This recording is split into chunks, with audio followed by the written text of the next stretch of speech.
आज का मेरा टॉपिक है स्टॉक मार्केट एंड आईपीओ। तो स्टॉक मार्केट क्या होता है? तो स्टॉक मार्केट बेसिकली एक तरह का प्लेटफॉर्म होता है, प्लेटफॉर्म की तरह देख सकते हैं। यहाँ पे कंपनी के शेयर्स मिलते हैं और ये लिस्टेड कंपनीज होती हैं और लिस्टेड होती हैं वो आईपीओ के थ्रू। मैं बात लेटर ऑन करूँगा। और उसके थ्रू ये स्टॉक मार्केट में लिस्टेड होती हैं कंपनीज। और स्टॉक मार्केट में आप जो लिस्टेड कंपनीज हैं उनके शेयर खरीद सकते हैं। कुछ कंपनीज लिस्टेड नहीं होती, उन पे सेबी के रूल एंड रेगुलेशन फॉलो नहीं होते। तो इस चीज़ का ध्यान रखिएगा। जो लिस्टेड कंपनी है उनके एक गाइडलाइंस और जो रूल एंड रेगुलेशन है उन्हें फॉलो करना ही करना है, ऐसा नहीं कि वो स्किप कर जाएंगे। तो ये सबसे बड़ा डिफरेंस है। दूसरा चीज़, आपको एक ओनरशिप के अकॉर्डिंग आप अगर कोई भी चीज़ वो डिक्लेयर कर रहे हैं, तो अगर वो डिविडेंड डिक्लेयर कर रहे हैं तो आपको डिविडेंड मिलेगा ही मिलेगा। आप स्टॉक मार्केट में जब शेयर खरीदते हैं तो स्टॉक मार्केट बेसिकली एक प्लेटफॉर्म है जहाँ पे खरीद सकते हो, बेच सकते हैं। ये सबसे बड़ा इसमें ये फैक्टर है। तो ये कहाँ पे आप, इसके लिए दो प्लेटफॉर्म है, बीएससी और एनएससी। बीएससी का मतलब हो गया बॉम्बे स्टॉक एक्सचेंज, एनएससी का मतलब है नेशनल स्टॉक एक्सचेंज। तो यहाँ पे बेसिकली शेयर्स खरीदे या बेचे जा सकते हैं। दोनों जगह से आप कहीं से भी शेयर खरीदें आपको सेम ओनरशिप मिलेगी, सेम कंपनी से मिलेगी। डिफरेंस खाली एक चीज़ का आता है कि जो वॉल्यूम होता है, जो नंबर ऑफ शेयर्स होते हैं, वो जनरली देखा जाता है मेरे नज़र में जो है कि एनएससी में ज़्यादा होता है बृहस्पति जो आपका बीएससी है। तो दोनों में डिफरेंस इस चीज़ का है। दूसरा सबसे बड़ा डिफरेंस होता है कि कितनी बीएससी पे लिस्टेड होती है, एनएससी में नहीं होती, और जो एनएससी में लिस्टेड होती है तो बीएससी पे नहीं होती।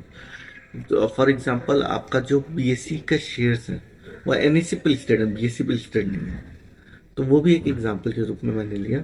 ये कोई ये सजेशन नहीं है, ये एक मैंने एग्जांपल के रूप में एक शेयर का नाम ले लिया इसमें। तो ये चीज़ है।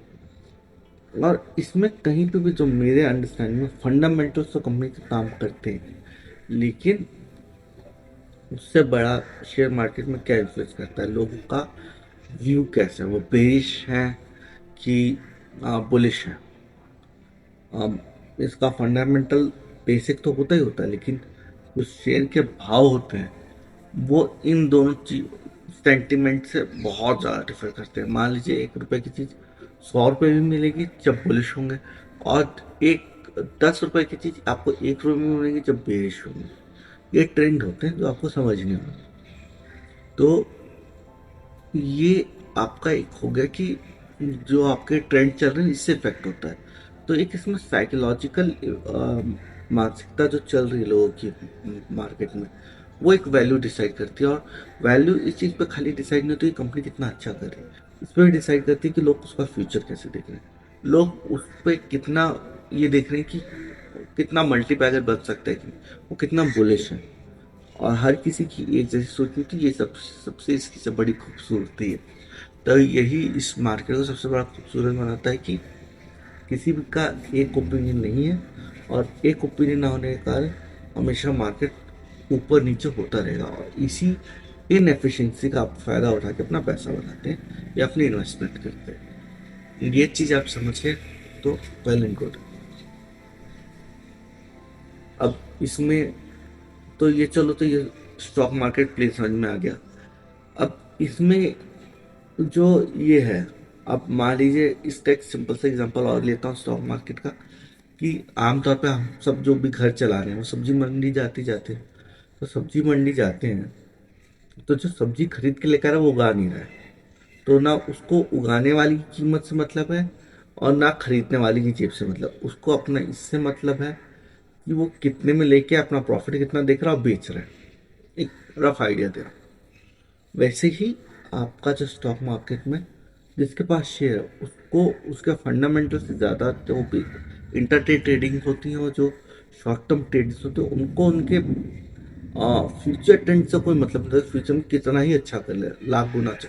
लेकिन एट प्रेजेंट और आने वाले समय में जब उनको अपना मुनाफा दिखता है वो अपना बेच के निकल लेते हैं, या वो जब नेगेटिव जोन में होते तो अपना बेच के निकल जाते हैं। तो इसमें सच वर्क सबसे इम्पोर्टेंट होता है कि आपका सच वर्क कैसा है। तो ये चीज़ आप सबसे इजीली कोरिलेट कर सकते हैं। इसमें ना फार्मर की अगर 10 रुपये भी लागत है और मार्केट में फ्लो ज़्यादा है, मार्केट में अगर सब्जियों का ज़्यादा फ्लो है, मतलब प्याज का ही ले, अगर मार्केट में फ्लो ज़्यादा है तो प्याज किसान की कितनी भी लागत हो उससे कम में ही मिलेगा।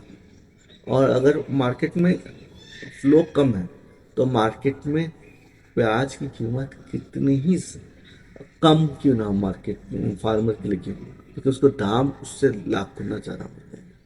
दोनों में यही चीज़ अप्लाई होती है यहाँ पे, क्योंकि यहाँ पे खाली कीमत का डिफरेंस ज़्यादा था कि कंपनी में आप ओनरशिप ले रहे हो। ये सब्जी मंडी से मैं आप ओवरऑल समझने का एक मैं छोटा सा एग्जांपल लिया, आप उसको टोटली हेयर कैप ने आप उसके जो भाव है वो समझ जाए तो एग्जैक्टली सेम कॉपी पेस्ट, कोई डिफरेंस नहीं है। एंड देन आईपीओ क्या है? तो आईपीओ बेसिकली इसका फुल फॉर्म ये हो गया है इनिशियल पब्लिक ऑफरिंग। जब भी कोई कंपनी बीएसई में लिस्ट होने के लिए आती पहली बार, उनको इसी रूट के थ्रू आना होता है। और इसके थ्रू आने का सबसे बड़ा फ़ायदा ये होता है कि उनको अपनी प्राइस अनलॉकिंग मिलती है। लोगों को अगर उनकी बात पे जो भी वो प्रोजेक्ट कर रहे हैं, जो भी वो देख रहे हैं, उनको अगर उस लोगों की कीमत मिलती है तो लोग उसकी प्रेजेंट बुक वैल्यू से काफ़ी ज़्यादा पैसा दे के लेते हैं। फॉर एग्जाम्पल, आप ये एक एग्जाम्पल के रूप में मैंने लिया बजाज हाउसिंग फाइनेंस जब लिस्ट हुआ तो 70 रुपये पे था। आईपीओ के बाद जब वो ऊपर निकला तो 180 के ऊपर निकल गया, और आज की डेट में वो 130 या 110 के करीब होगा अप्रॉक्सीमेटली। तो लोगों को एट प्रेजेंट क्या वैल्यू उस समय नजर आई, उस हिसाब से लोगों ने उसको वैल्यू दी। कोई कांस्टेंट तो वैल्यू नहीं, कंपनी तो खुद से कह रही है 70 रुपए की चीज है, आप ले लो। ठीक है, लोगों ने ज़्यादा अप्लाई किया, उनके पास शेयर्स थे नहीं, उन्हें कम दिए। तो जब कंपनी अपने मुंह से कह रही कि उसकी वो ज़्यादा वैल्यू बुक वैल्यू के ऊपर ज़्यादा 70 रुपये में बेचनी, क्योंकि उनको सबसे वाजिब लग रहा है। आप सोचिए, लोगों को उसमें ज़्यादा वैल्यू दे नजर आई तभी लोग उससे ज़्यादा पैसा पे करके ले रहे हैं। तो वो एक चीज़ है, तो ये एक चीज़ हो गई। लेकिन हाँ, आईपीओ में जब आती हैं कंपनीज तो अपना फाइनेंशियल स्ट्रक्चर पे करती हैं, अपना भविष्य दिखाती हैं कि वो क्या करना चाहते हैं, क्या कोशिश कर रहे हैं नीचे जाने की, एट प्रेजेंट उनकी क्या कंडीशन है फाइनेंशियल बुक्स की, ईच एंड एवरीथिंग। तो वो आप कहाँ से देख सकते हैं? तो इनिशियल पब्लिक ऑफरिंग जो होती है, इसमें वो सभी के पास अपना रेड हेयरिंग प्रोस्पेक्टस जमा करते हैं, वो आपको ऑनलाइन इजीली मिल जाएगा। वो काफ़ी मोटे, काफ़ी ज़्यादा पेजेस होते हैं, लेकिन आप इन डिटेल अगर आप रियली इंटरेस्ट तो हर चीज़ जाके पढ़ सकते हैं कि वो बिहाइंड द साइड्स क्या है इन डिटेल। अगर आप किसी पे, मैं तो कहूँगा अगर आप पढ़ सकते हो तो पढ़े, मोस्ट वेलकम होता है। क्योंकि आपको, आपका पैसा है, आप उसके लिए रिस्पॉन्सिबल हैं। आप जितना ध्यान देंगे उतना बेनिफिट होगा आपको। हो सकता है कि जो कोई शेयर कर रहा है, हो सकता है कि वो उसको नहीं पढ़ पाया, उसके उसने उस लॉन्ग टर्म नज़रिए से देखा ही ना जो नज़रिया आपका है, तो टोटली मिस आउट भी हो सकता है। तो अपने से पढ़ना ज़्यादा बेटर होता है हमेशा, ना कि किसी की बात पे सुना। आपको एक आइडिया मिल जाएगा, लेकिन ओवरऑल आइडिया जब आप उसके प्रोस्पेक्टिव को पढ़ोगे, जब समझोगे, तब समझ में आएगा।